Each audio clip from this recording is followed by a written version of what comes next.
दोस्तों, छावा फिल्म देखने के बाद जिस तरह के इमोशनल रिएक्शन सामने आ रहे हैं, ऐसे रिएक्शन शायद ही आज से पहले किसी हिंदी फिल्म के बाद आए हों।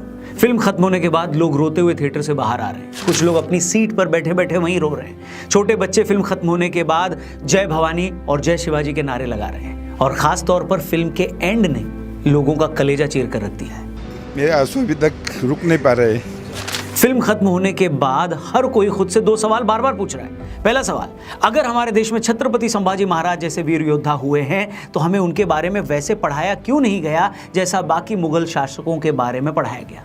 दूसरी बात जो इससे भी ज्यादा इंपॉर्टेंट है वो ये कि जो औरंगजेब सभी में इतना ज्यादा क्रूएल था, इतना बेरहम था, आखिर क्या वजह रही होगी कि हमने उसी औरंगजेब के नाम पर हमारे देश की राजधानी के सड़कों के नाम रख दिए।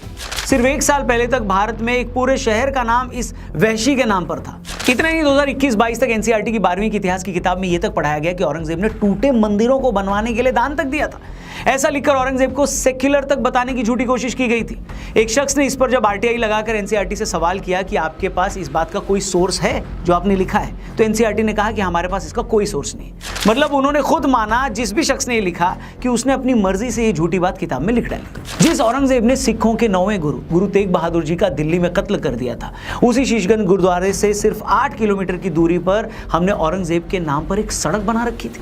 जिस महाराष्ट्र में औरंगजेब ने मराठों पर इतने जुल्म किए, छत्रपति संभाजी महाराज जैसे महान राजा की आंखें नोच ली, उनके जख्मों पर नमक छिड़क कर उन्हें टॉर्चर किया, लोहे के औजारों से उनके नाखून तक उखाड़ लिए, उसी महाराष्ट्र में पूरे के पूरे एक शहर का नाम औरंगजेब के नाम पर था।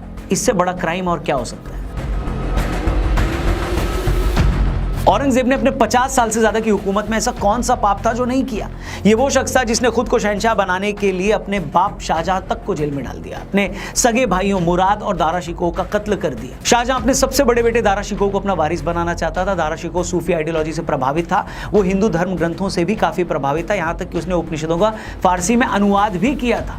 दूसरी तरफ औरंगजेब कट्टर था, उसे दारा शिकोह काफिर लगता था। औरंगजेब ने बाद में सबसे दर्दनाक मौत दारा शिकोह को ही दी थी। निकोलो मनुची नाम का एक इटालियन राइटर उस वक्त दिल्ली आया हुआ था। मनुची ने बाद में अपनी किताब स्टोरिया दो मोगोर में लिखा कि औरंगजेब ने दारा शिकोह को एक बूढ़े और मरियल से हाथी पर बैठाया, उसे गंदे कपड़े पहनाकर पूरे शहर में उसका जुलूस निकाला गया, उस पर कीचड़ फेंका गया। बाद में औरंगजेब के फौजियों ने उसका सिर कलम कर दिया और औरंगजेब का इतने से भी पेट नहीं भरा तो उसने दारा शिकोह का कटा हुआ सर एक थाल में सजाकर अपने बाप शाहजहां को पेश किया। वो थाल जब शाहजहां के सामने पेश किया गया तो उस पर कपड़ा ढका हुआ था। शाहजहां को लगा कि शायद उसके बेटे औरंगजेब ने उसके लिए कोई तोहफा भेजा है, लेकिन जैसे ही उन्होंने वो कपड़ा हटाया वो वहीं टूट कर गिर पड़े। औरंगजेब की हैवानियत के ऐसे एक नहीं कई किस्से हैं। ये वही औरंगजेब था जिसने इस्लाम धर्म न मानने पर गुरु तेग बहादुर जी को दिल्ली के चांदनी चौक में 11 नवंबर 1675 को उनकी हत्या कर दी। उनके शिष्यों भाई मती दास, सतीदास और दयाल दास को भी मार डाला। हिंदुओं पर उसने जजिया कर लगाया ताकि मजबूर होकर वो मुसलमान बन जाए। इसी औरंगजेब ने काशी विश्वनाथ का मंदिर तोड़ा, मथुरा में भगवान श्री कृष्ण का मंदिर तोड़ा, राजस्थान में गोविंद देव जी का मंदिर तोड़ने की कोशिश की, सोमनाथ के मंदिर को फिर तोड़वाया, उड़ीसा में जगन्नाथपुरी का मंदिर तोड़ने की भी कोशिश की और इसके अलावा न जाने कितने मंदिर उस दरिंदे ने तोड़े थे। लेकिन फिर भी आज भी वो इस देश में न जाने कितने लोगों के लिए एक सम्मानित शख्स है। अभी साल भर पहले महाराष्ट्र के कोल्हापुर में कुछ लड़कों ने औरंगजेब को महान बताते हुए अपनी फोटो में उसका स्टेटस लगाया था। एक जुलूस में औरंगजेब की फोटो लहराई गई थी। उसके बाद वहां कई दिनों तक टेंशन थी। छावा फिल्म के बाद एक वीडियो वायरल हुआ जिसमें लोग थिएटर से रोते हुए बाहर आ रहे हैं। इस पर एक ऐसी ही जिहादी सोच वाले व्यक्ति ने ट्वीट करके लिखा कि 500 साल बाद आज भी औरंगजेब के नाम पर इन लोगों के आंसू निकल रहे हैं। पूरा ट्वीट इतना घिनौना था कि मैं उसे पढ़ भी नहीं सकता दोस्तों। और ये कोई ऐसे ही किया गया ट्वीट नहीं है, आपको इस सोच को समझना पड़ेगा। आप और हम इसलिए औरंगजेब से नफरत करते हैं क्योंकि वो कितना कट्टर था, कितना वैशी था, उसने गैर मुसलमानों पर कितने जुल्म किए। लेकिन हकीकत यही है कि एक वर्ग, एक सेक्शन ऐसा है जो इसी बात के लिए औरंगजेब से मोहब्बत करता है। उसे लगता है कि औरंगजेब ही था जिसने इन काफिरों को सबक सिखाया, बुतों को गिराया, इनके मंदिरों को तोड़ा। मतलब जो जो नीच काम औरंगजेब ने अपनी लाइफ में किए, कुछ लोगों के हिसाब से वो अपने दीन की खातिर वो काम उनके मजहब के हर आदमी को करना चाहिए। और यही सारी लड़ाई है।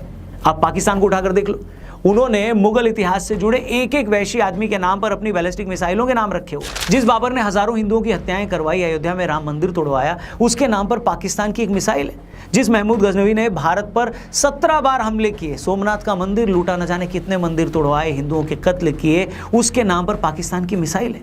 हैरानी की बात यह है कि उसी महमूद गजनवी को भारत में ही रोमिला थापड़ जैसे हिस्टोरियन ये बोलकर सालों तक डिफेंड करते रहे कि अरे वो तो सिर्फ लुटेरा था, उसका कोई कम्युनल एजेंडा नहीं था। सोचिए जरा, ऐसे लोगों ने कितने सालों तक देश की आत्मा को भ्रष्ट किया है, सोच के देखिए। इसी तरह मोहम्मद गौरी, अहमद शाह अब्दाली, जिन्होंने इतने मंदिर तोड़वाए, हिंदुओं के कत्ल किए, लूटपाट की, पाकिस्तान उन्हें भी अपना आदर्श मानता है और उनके नाम पर भी मिसाइलों के नाम रखे गए वहां पर। दोस्तों प्रॉब्लम सिर्फ ये नहीं है कि कैसे हमारे वामपंथी हिस्टोरियंस, इतिहासकारों ने हत्यारों और लुटेरे मुगल शासकों को हीरो बनाया। इससे भी बड़ी प्रॉब्लम यह है कि इन लोगों ने जानबूझकर भारत के राष्ट्रवादी इतिहास को दबाया, उसे छपने नहीं दिया, या ऐसे लेखकों को ही साइडलाइन कर दिया गया। मगर इससे पहले कि मैं उस पॉइंट पर आऊं, एक इंपॉर्टेंट चीज जिसके लिए मैं आपको थैंक यू भी बोलना चाहूंगा और एक बार फिर से अपील करना चाहूंगा। दोस्तों हमारे यहाँ अन्नदान को महादान माना गया, इसलिए महाशिवरात्रि के महा अन्नदान को, जो आदि योगी की प्रतिमा के सामने 26 फरवरी को आयोजित किया जाएगा, अब तक उसमें 18,000 से ज्यादा लोगों ने डोनेट किया है। उन सबको तहे दिल से प्रणाम। और आप भी महादेव के भक्तों के अन्नदान के लिए अगर डोनेट करना चाहें तो डिस्क्रिप्शन और पिन कमेंट में लिंक दिया है, डोनेट जरूर करें और अपने दोस्तों से भी वो लिंक जरूर शेयर करें। हर हर महादेव। दोस्तों वीडियो में आगे बढ़ते हैं। कुछ वक्त पहले हमने मीनाक्षी जैन जी के साथ एक पॉडकास्ट किया था, जिसमें मीनाक्षी जी ने बताया कि इंदिरा गांधी सरकार के टाइम जब नसरुल हसन साहब शिक्षा मंत्री बने तो उसके बाद किस तरह नेशनलिस्ट सोच वाली चीजें सिलेबस से हटा दी गई। जादूनाथ सरकार और आरसी मजूमदार जैसे इतिहासकारों की किताबों को लाइब्रेरियों से गायब करवा दिया गया। मीनाक्षी जी ने बताया कि अयोध्या पर जब उन्होंने अपनी पहली किताब लिखी तो उसे छापने के लिए कोई पब्लिशर तैयार ही नहीं हुआ। किस तरह कुछ पार्टियों ने वीर सावरकर जैसे महान कवि और क्रांतिकारी को सिर्फ माफी मांगने वाले आदमी के तौर पर पेश किया। किस तरह भारत के महान क्रांतिकारियों को और भारतीय इतिहास से जुड़ी महान चीजों को या तो बताया नहीं गया या उस पर उतनी बात ही नहीं की गई। और ये कोशिशें मुगल काल से ही शुरू हो गई थी। दोस्तों हम सभी जानते हैं बख्तियार खिलजी ने जब नालंदा विश्वविद्यालय को जलाया तो उसमें इतनी किताबें थी कि 3 महीने तक विश्वविद्यालय में आग जलती रही। उस वक्त उसमें हजारों किताबें थी, आप सोच सकते हैं। इस तरह किताबों को आग लगाकर किस तरह आने वाली जनरेशन से उनका असली और सच्चा इतिहास और उनसे उनका ज्ञान ही छीन लिया गया। वो नॉलेज, वो ज्ञान, वो जानकारियां जिसे उस वक्त हासिल करने में हमारे पुरखों को सैकड़ों साल लगे होंगे। और इससे भी शर्म की बात पता है क्या है? इसी खिलजी के नाम पर भारत में सालों तक एक रेलवे स्टेशन भी रहा।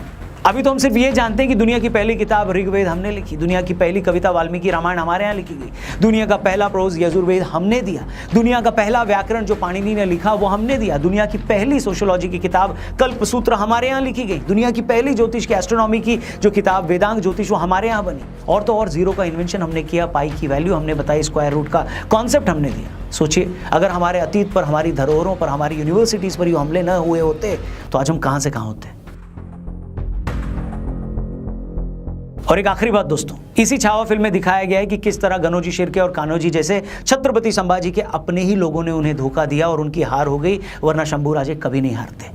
दोस्तों हमें ये बात अच्छे से समझने की जरूरत है कि आज भी देश हमारा भारत जब भी आगे बढ़ने की कोशिश करता है तो हमारे ही बीच गनोजी शिर्के और कान्होजी जैसे कितने ही लोग छिपे बैठे हैं जो हमें ही हराने की कोशिश कर रहे हैं। ये लोग कभी किसी आंदोलन की आड़ में खालिस्तान मूवमेंट को हवा देकर देश को तोड़ने की कोशिश करते हैं, तो कभी यही ऐसे ही लोग सीए एनआरसी की आड़ में झूठ फैलाकर देश की एक कौम को भड़काकर देश का माहौल खराब करते हैं। ये लोग कभी बांग्लादेश में शेख हसीना की तख्ता पलट को सही बताकर भारत में भी ऐसा करने की वकालत करते हैं। इनमें से ही कई लोग हैं जो कभी जॉर्ज सोरोस जैसे अमेरिकी अरबपति से पैसे लेकर भारत के उभरते हुए बाजार को गिराने की कोशिश करते हैं। ये लोग एनजीओस के नाम पर बाहरी लोगों से करोड़ों रुपए चंदा लेते हैं, लेकिन देश के हर काम में अड़ंगा अड़ाते हैं और देश को पीछे धकेलने की कोशिश करते हैं। कुछ के नाम मैंने लिए और कुछ के तो नाम लेने की जरूरत भी नहीं है। दोस्तों अगर भारत को सच में अपना पुराना गौरव हासिल करना है, अगर भारत को सच में आज के लश्कर तैयबा, ISIS और अलकायदा जैसे आज के औरंगजेबों से बचना है तो उसे अपने घर में मौजूद इन गनोजी और कान्होजी जैसे लोगों से पहले निपटना होगा।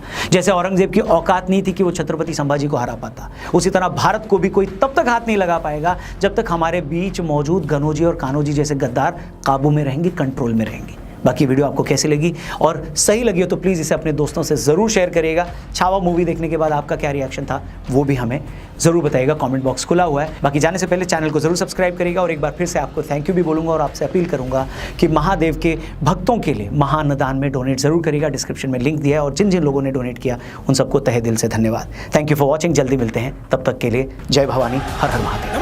पार्वती पतये हर हर महादेव।